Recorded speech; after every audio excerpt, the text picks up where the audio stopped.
Hello and welcome to Illuminate Your Truth. I am your host, Elena Isis, and thank you all so much for joining me today.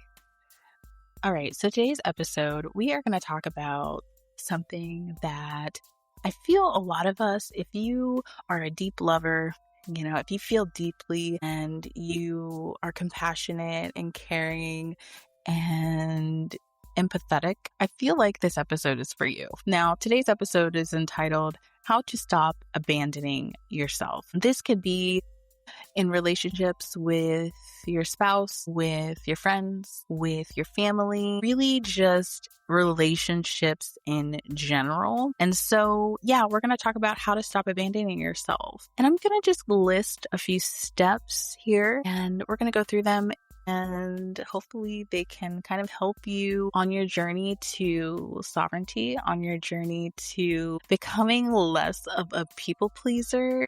Maybe if you're stepping in your villain era, I don't know, maybe this will be helpful for you. But we're going to touch on a few tips on how to stop abandoning yourself and how to choose yourself, because that is a huge, huge way to experience peace and joy in your life. Okay, so let's go.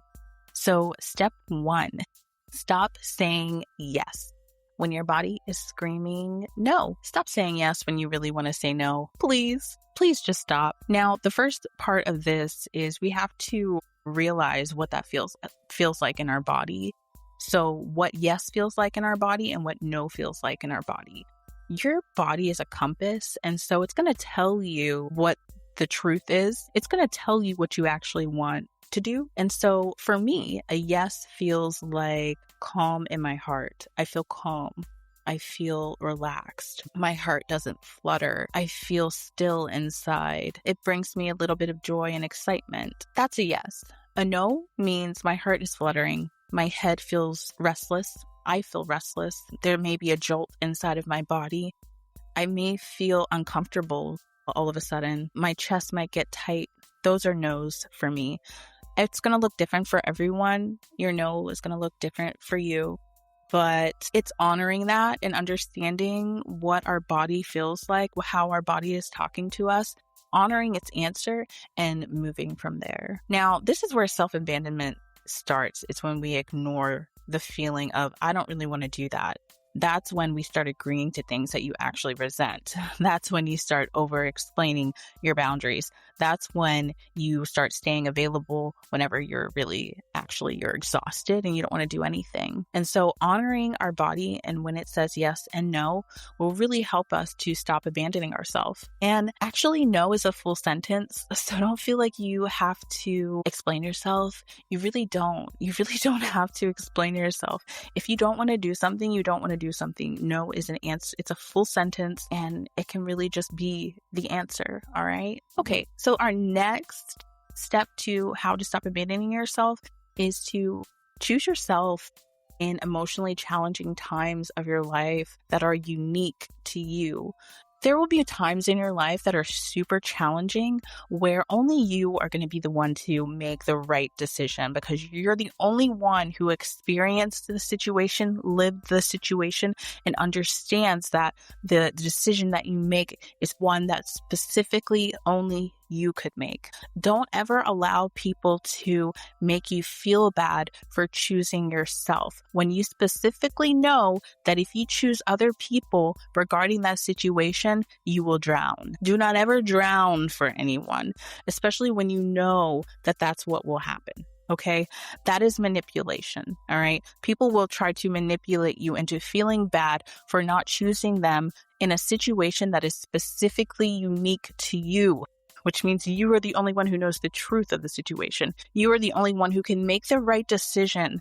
And so do not ever let anybody push you into choosing them and letting yourself drown. Very important. Choose yourself in these emotionally challenging times that only you can know what the right decision is. Don't let anybody bully you into doing what they feel that you should do. And you would think that adults would not do that, but they do. They do strong arm a lot. Strong arming is a thing. People do it all the time. But trust your gut, trust your heart, trust your yes, your no, what you feel. because that's what's going to lead you in the right direction. And so number 3 is super important. Spending time alone. So for moms and parents in general, this is huge. Carving out alone time. It's very important for us to spend time alone, and just people in general. You don't have to be a parent, but spending time alone and like not trying to escape yourself in your life. That's huge. It's very important to maybe sit with your thoughts, journal. You could eat alone sometimes, go out alone. You could go on walks in nature by yourself. But the more connected that you become with your inner world and with yourself, the harder it is for you to start betraying yourself. And the harder it is for you to start looking to others for approval. We want to start to love ourselves. We want to start trusting ourselves. We want to be alone more. And when you isolate or you're alone and you are having that time with yourself, you're learning about yourself. You're getting to know yourself. You're learning what you like, what you don't like. And you become more comfortable in voicing what it is that you like and what you don't like. And no one can ever try to place anything upon you. Nobody can tell you what they think you should do or who you are. Don't ever let anybody tell you who you are and make you feel like you don't know who you are, because only you know who you are. Only you know what you're here to do. And nobody on this planet can talk you out of your mission. No one can talk you out of your mission. You and God are the only ones that know your mission. And you may not know the exact details of the mission per se. You definitely probably don't know the end game. God does. But don't ever let anybody try to talk you out of your soul mission. And that's why it's so important to just understand yourself, sit with yourself, be okay with being alone, because those are the times that are really special. And those are the times you really get to be with your soul, and you'll get to learn what it is that you like, what you don't like, and you can move more in the directions that you want to move and on the path that you're destined to be on. So come back to yourself, come back to your soul, and spend time with yourself. All right. So before we dive any deeper in today's episode, I just want to thank you all so much for being here today and sharing this sacred space with me. It really just means the world to me. But if this podcast has ever touched your heart and it's ever supported your healing or expanded your perspective or helped you feel a little bit less alone on your journey, I would deeply appreciate it if you took a moment to either rate my show, write a review, or even just share the episode with someone that you feel would resonate with it. I really just would appreciate that. Every review, every share, every listen on Illuminate Your Truth, it just reaches more souls, and it really helps me on my growth throughout this journey. So I just want to thank you all so much for being a part of my community. Go follow me on Instagram, Illuminate Your Truth podcast. It really just means the world to me. So thank you all so much. All right. So back to our steps here for not abandoning ourselves. Number 4, ignoring people's projections of you. I call these bullshit narratives. This is what I call them. I call them bullshit narratives. All right. Because, there's always going to be someone who believes that they know who you are and what you're here to do. You don't ever have to absorb anybody's projections of you. This is how you protect yourself. There will always be people who want to put things onto you. But I like to see it at like people's opinions as words that just kind of come and they hit your aura and then they just kind of fall off. That's what you got to do. That's how you got to feel about people's projections of you. You have to just ignore them because they are not who you are. So just allow their projections to just hit your armor, and just fall right to the ground. Those are people's opinions. You have to stop outsourcing your worth. You have to stop thinking that people and what they think actually matters in regards to who and what you are and what you're doing. You know who you are. Nobody can tell you that. We just talked about that. But you got to let that shit just fall. You got to let that shit just fall, okay? Because people's projections of you are just what they're projecting, what they're uncomfortable about themselves. And so they may see that you're doing it. You may love yourself, but they don't love themselves. And so they get angry. And so they want to make it seem like you don't. So they try to make you feel like garbage. And it's a cycle. So you don't want to ever give in to that. Just let people's projections of you hit your armor and then just fall. Just let that shit hit the ground. It's really not worth analyzing. It's not worth allowing into your aura. Like, don't even let it into your aura. Don't even let it into your body, your mind, your spirit, because it's not true. And it's just going to confuse you. And on this path, you really want clarity. Confusion is not good. Confusion is really going to set you back. So you really just want to allow people's projections to just fall. You don't really need them, people's projections of you. So it's kind of piggybacking on that is step number 5 is stop caring what people think. It's I'm God validated. God is the only being that validates me, and myself, but being God validated is so important because people, man, will love you one day, hate you the next. You can't really rely on them validating you because they can't even, everything is so unsteady. So what I say is wear the fancy dress. Wear it on a fucking Tuesday night. Wear it on Tuesday morning. Wear the red lipstick. Say the taboo thing that nobody wants to say, that everyone's scared to say. Just fucking say it. Sing, dance, express yourself. Express yourself in whatever way you feel that you have been holding back. Just do it. Okay? We are on this planet for a limited amount of time. And when you pass away, what are you going to think? You're going to be like, did I do everything that I wanted to do? Or did I not because I cared what people thought about me? You're going to feel really, really horrible when you're at the end and you didn't do everything that you really wanted to do because you cared about what everybody was going to think. So do the things, okay? Do the things. Change. Look different. Be different. Act different. Who cares? They're not going to like you anyways. They may not even like you already.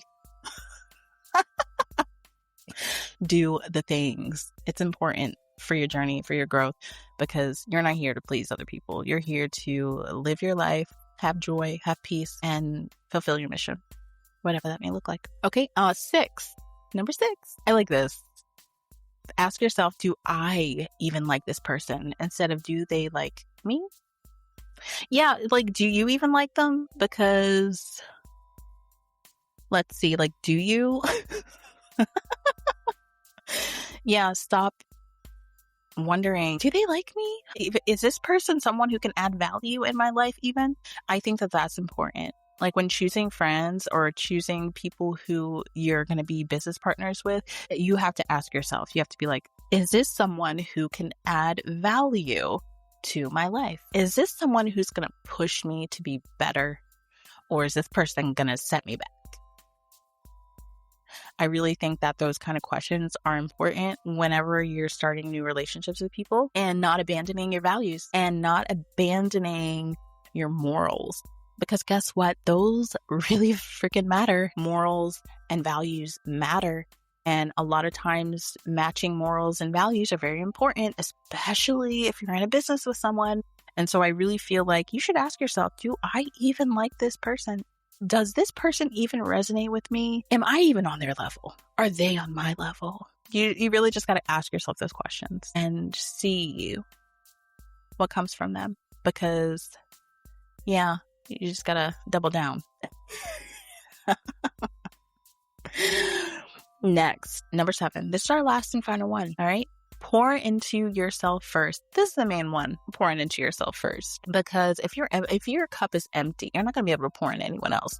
And if you do, you are going to be really, really, really angry while you do it. You're not actually going to enjoy doing it. So pour into yourself first. And what does that look like? That can look like doing things that you enjoy. Going into nature. Taking walks. Painting. Drawing. Reading books. You could just read fiction. Just doing whatever you like, adding pleasure and joy as a priority, adding that into your life. This is something that's huge for me because I can get pretty serious. I have a lot of Capricorn in my chart, so I can take life pretty seriously sometimes. But slipping joy and pleasure into my life definitely has changed my life and for the better. Definitely makes me a lot happier. And I really think that everyone should be able to enjoy life. My next thing I have is rest, bitch. That's what I have written down. Rest.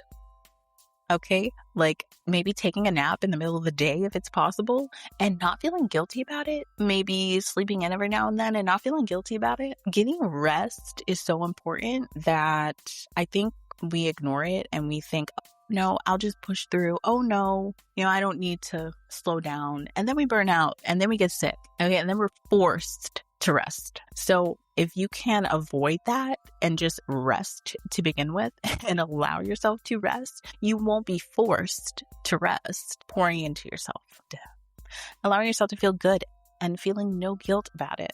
Choosing healthy ways of feeling good, all right? And pouring into yourself like that. These are just a few ways of how we can love ourselves deeper and have more self-respect for ourselves. One more thing, self-respect. Doing things that we say we're going to do. If you say you're going to work out, work out. If you say you're going to drink water, drink the water. The more we do the things that we tell ourselves that we're going to do or we want to do, the more self-respect we have and gather, and the more self-respect we get and we'll have for ourselves. And so doing the thing will be a lot easier. So yeah, these are just a few tips on how to help you to stop abandoning yourself. For everybody, no people pleasing. We are here to live a life of joy, of peace, and to do the things that we want to do without caring about what others think and allowing God to validate us.